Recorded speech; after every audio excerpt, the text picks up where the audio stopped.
Hey, I'm golf broadcaster Matt Adams. The updated and expanded second edition of my book, The Golf Round I'll Never Forget, Golf's Biggest Stars Recall Their Finest Moments, is now available. Readers can expect to march with Arnie's Army at the 1960 U.S. Open, relive Jack Nicklaus's remarkable 1986 Masters win, and be amazed by the Tiger Slam. The Golf Round I'll Never Forget, Golf's Biggest Stars Recall Their Finest Moments. Pick it up where fine books are sold, including BarnesandNoble.com and Amazon.com. This podcast is part of the Sports History Network, your headquarters for the yesteryear of your favorite sport. You can learn more at sportshistorynetwork.com.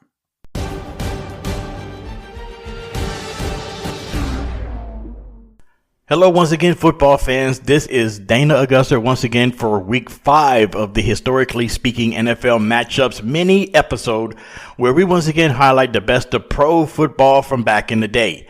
In this episode, we're getting ready for week 5 of the NFL regular season by looking back at 3 games that are rematches of famous games from years past. This is our way of getting you ready for NFL action for this upcoming Sunday and Monday.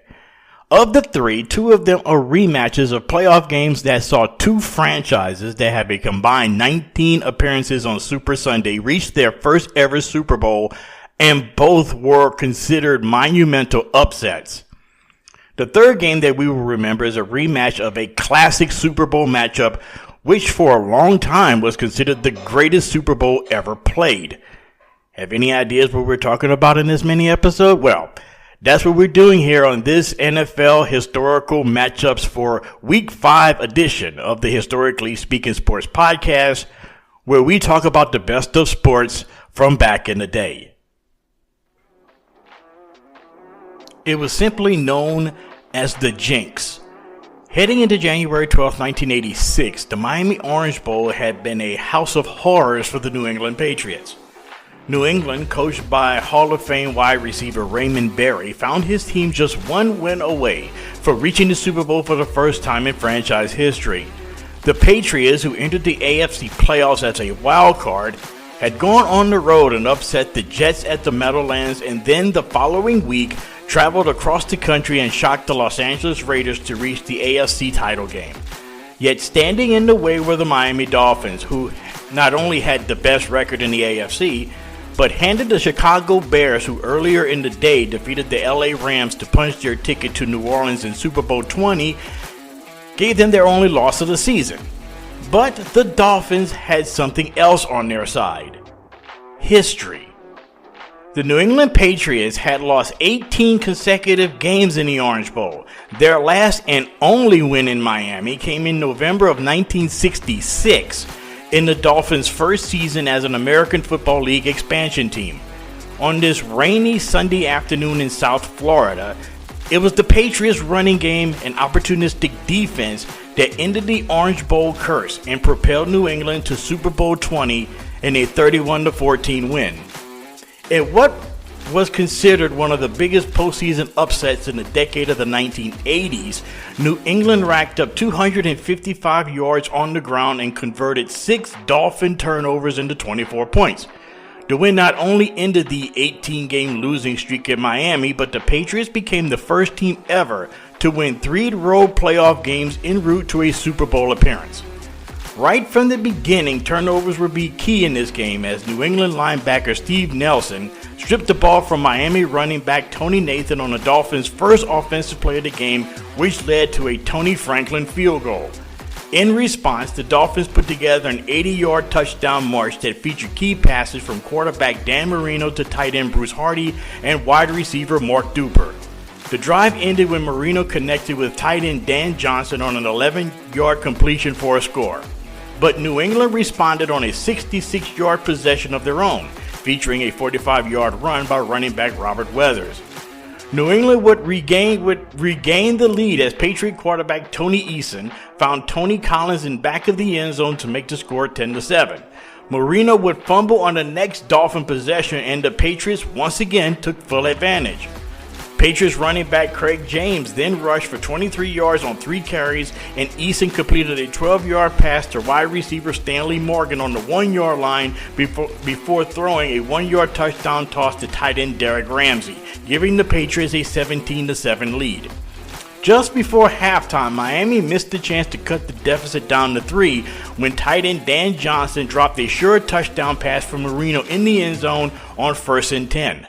As the next 2 plays fell short of a first down, Miami settled for a field goal from the Patriots 14. But Fuad Reves, his kick sailed right to the right after a badly taken snap. In the second half, Miami's fortunes went from bad to worse, as Lorenzo Hampton fumbled on the opening kickoff coming out of halftime on a hit by Musi Tutupu, and Greg Hawthorne recovered for New England on the Dolphin 25. Eason then converted the turnover into points at the end of a 6-play drive with a 2-yard touchdown pass to Weathers, making the score 24-7. The Dolphins had a chance to take the momentum back when safety Bud Brown recovered Fred Marion's fumbled punt on the Patriots' 45-yard line. But after a 19-yard run by Joe Carter and a 16-yard catch by Ron Davenport, Marion made up for his mistake and intercepted Marino in the end zone to keep Miami from scoring.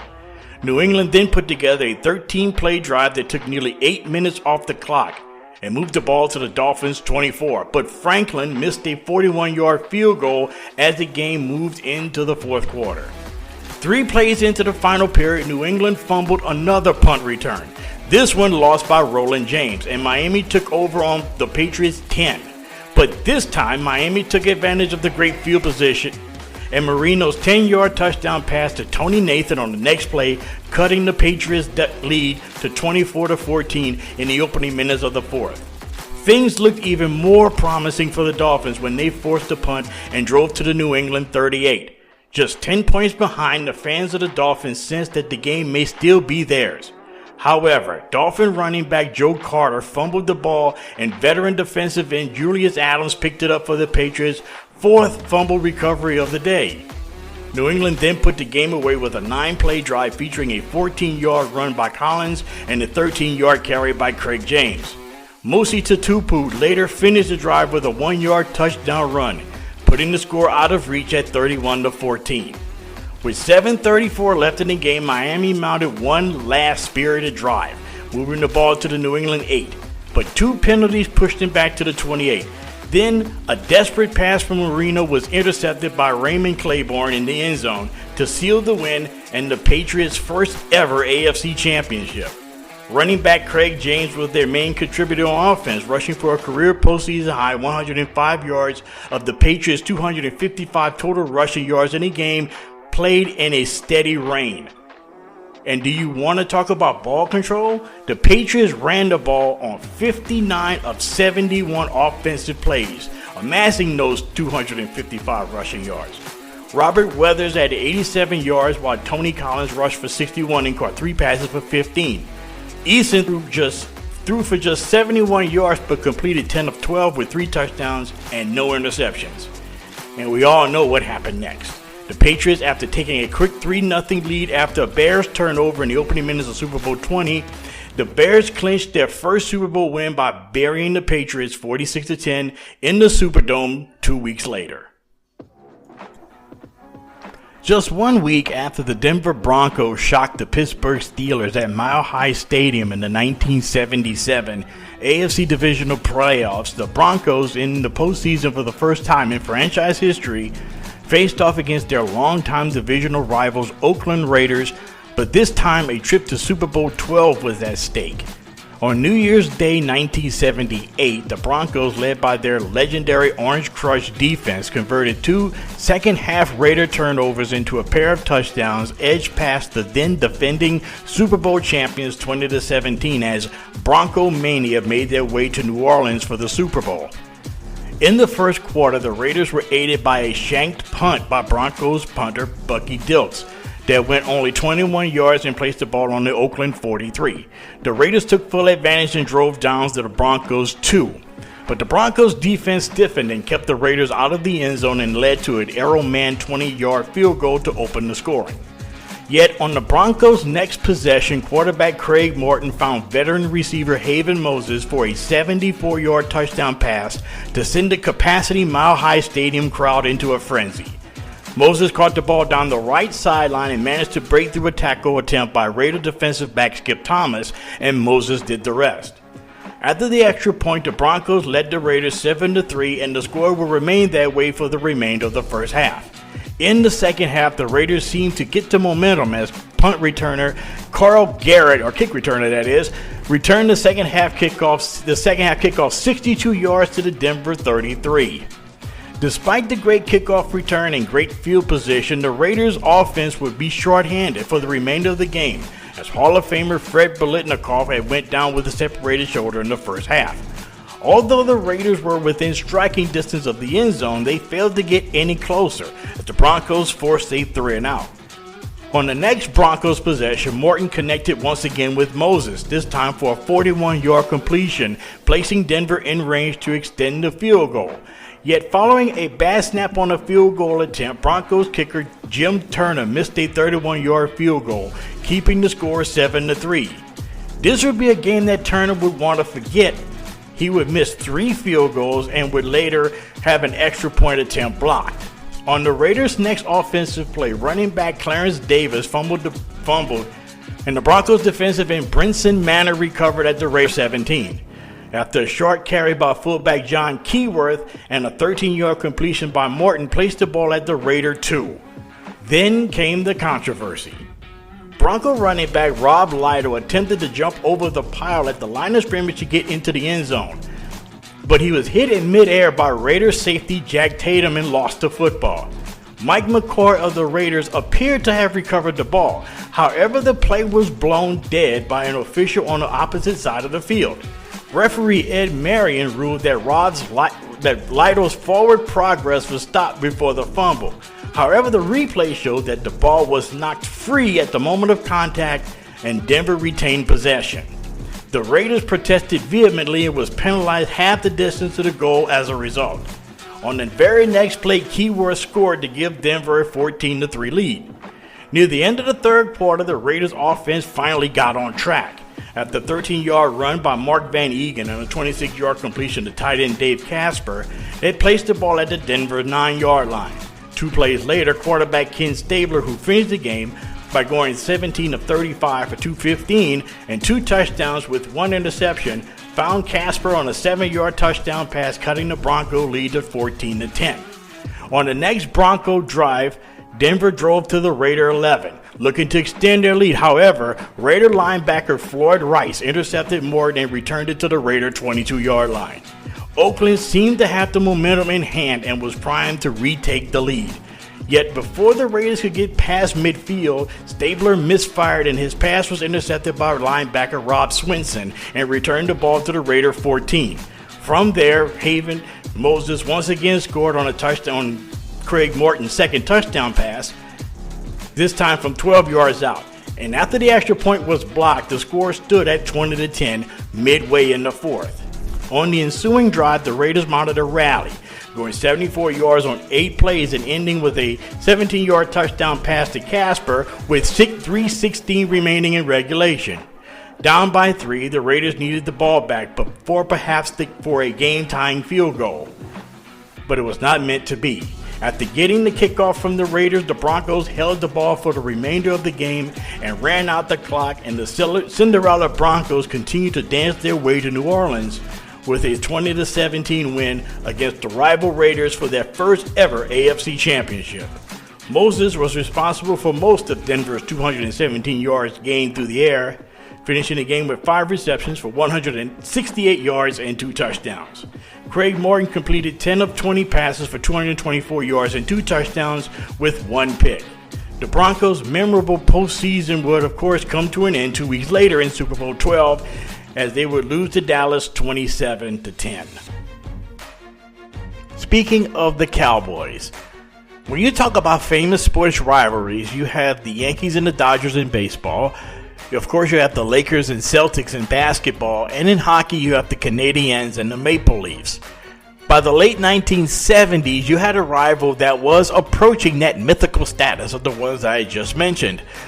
On January 21st, 1979, once again in the Miami Orange Bowl, the Dallas Cowboys, the defending Super Bowl champions, faced off against the Pittsburgh Steelers in Super Bowl 13. Now, both teams were looking to become the first team ever to win 3 Super Bowls.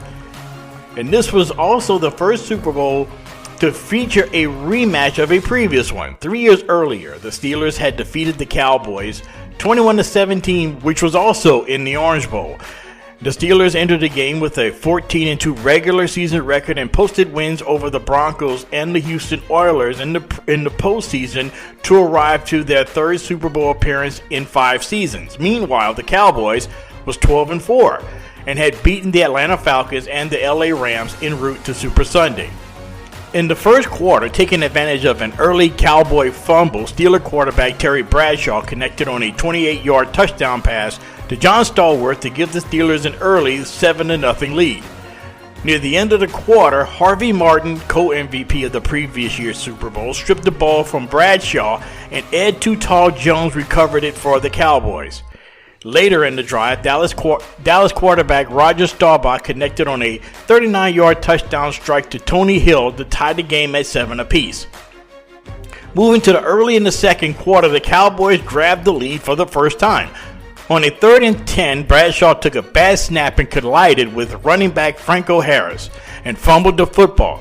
Bradshaw scooped it up and rolled right, but before Bradshaw could throw it, he was wrapped up by Thomas Hollywood Henderson and was stripped by Mike Hegman. And then Hegman ran at 37 yards for the go-ahead touchdown.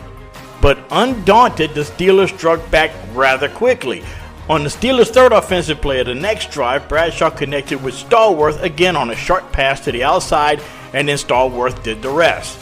After breaking an Aaron Kyle tackle, Stallworth went 75 yards for a touchdown, tying a then Super Bowl record for the longest touchdown pass in Super Bowl history. The game, now tied at 14 apiece, was beginning to look like a shootout.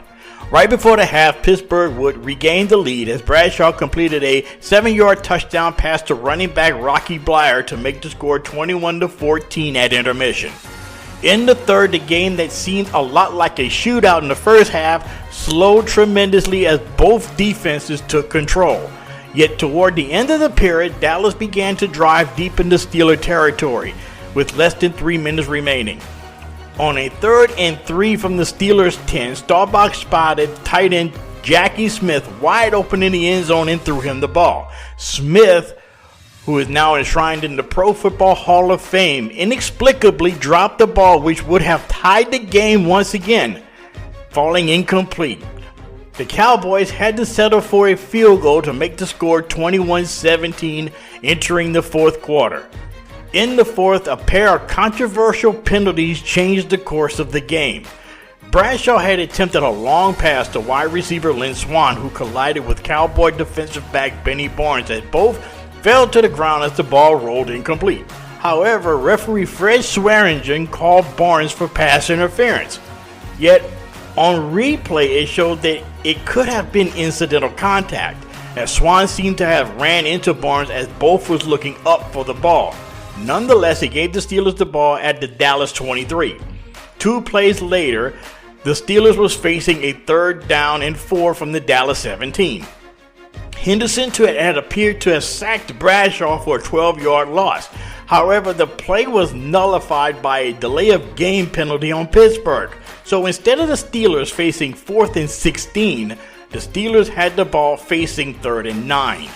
On the very next play, Franco Harris raced untouched through the middle of the Cowboys defense for a 22-yard touchdown, with a little help from game umpire Art Demas. Cowboys safety Charlie Waters, while trying to fill the hole to stop Harris, collided with Demas as he tried to stop Harris. Unfortunately, he couldn't get to Harris, and Harris skated untouched through the middle of the Dallas defense to extend the Steeler lead to 28-17. More Cowboy misfortune would happen on the ensuing kickoff, as Steeler kicker Roy Gerella would slip on the Orange Bowl turf and would script the kick to Cowboy linebacker Randy White. Now, White was playing with a cast on his broken left hand, and right before he was hit, he fumbled the ball. The player on the tackle was Steeler defensive back Tony Dungy. Where have I heard that name before? Anyway, the ball was recovered by Steeler linebacker Dennis Winston at the Dallas 18. On the very next play, Bradshaw connected with Swann for the Steelers' second touchdown in a span of 18 seconds to give the Steelers a 35-17 lead with less than 7 minutes remaining in regulation. The Steelers seemed to have an insurmountable lead, but the Cowboys were far from done.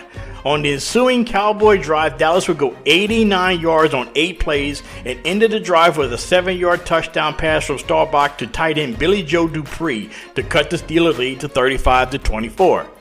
Afterwards, Dallas converted a successful onside kick, which was recovered by Dennis Thurman, and the Cowboys got the ball back and was back in business.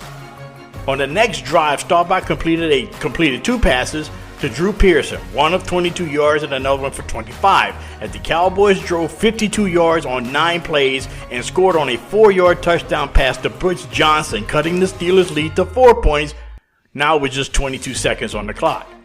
Dallas would attempt a second onside kick, but this time it was unsuccessful as Rocky Bleier would recover it and seal the win, and the Steelers' 35-31 win to claim their 3rd Super Bowl title. Steelers quarterback Terry Bradshaw was named Super Bowl Most Valuable Player, completing 17 of 30 for 318 yards and 4 touchdown passes. Both were Super Bowl records at the time. He was also the first quarterback since Staubach in Super Bowl VI to win MVP honors. Meanwhile, Dallas became the first defending champion to lose in the Super Bowl and the first losing team to score 30 or more points. Due to its thrilling nature and performances by both teams leading to this very close and classic game, it is considered one of the greatest Super Bowls in a game that featured 26 Hall of Famers, 15 from the Steelers and 11 from the Cowboys.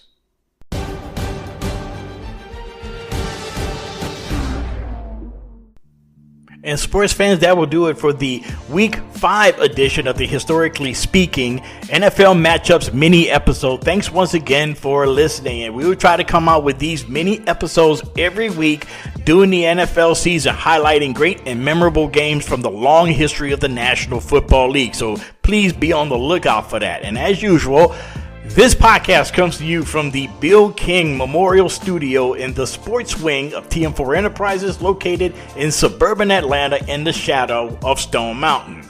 To get more content of Historically Speaking Sports, you can check us out on Twitter X at HistoricallySP2, or you could also send us a line at historically.speaking.sports@gmail.com. And if you have not done so already, please subscribe to the show. It really helps me out and the Sports History Network as well. Tell your family, tell your friends, tell your neighbors. Hell, tell a passerby on the street about us if you know or if you believe that they like sports history. And until next time, stay blessed, stay cool, and be your best at everything you do. It will make the world a much, much better place. See you later, guys. This podcast is part of the Sports History Network, your headquarters for the yesteryear of your favorite sport. You can learn more at sportshistorynetwork.com. Hey there, sports history fan. This is Arnie Chapman, a.k.a. the Football History Dude, and I hope that you enjoyed this recent episode presented by the Sports History Network and were able to learn some good old-fashioned sports history knowledge nuggets. I started the Sports History Network back in 2020 with the mission to help podcasters find a community of like-minded sports history nerds, as well as helping aspiring podcasters to start their own shows. We have a little bit over 30 shows on the network right now covering all sorts of sports history, but as far as I'm concerned, we're just at the toothpick in the ocean moment, that can't even figure it out because there's so much more coming. We wanted to create the ultimate headquarters for sports yesteryear, starting with Podcast Network and our website, but we're going to continue to move into other mediums as well. And here's the cool part, because we want you to be part of our team. So if you're interested in starting your own podcast, or maybe being a guest on one of our shows, or who knows, maybe even writing an article for us over on the website, seriously, all you got to do is reach out to us on the contact page over at sportshistorynetwork.com. You can be as technologically savvy as a Neanderthal tapping on a stone trying to figure out this whole hieroglyphics thing back in the day. Again, it doesn't matter, because even if you don't understand the whole podcast space, we have a production team that can pretty much help you out with doing everything. All you got to do, head over to sportshistorynetwork.com, head to the contact page, fill it out. That message goes right to me, and I'll reach out to you as soon as I can. But for now, dude, I'm through if you're through.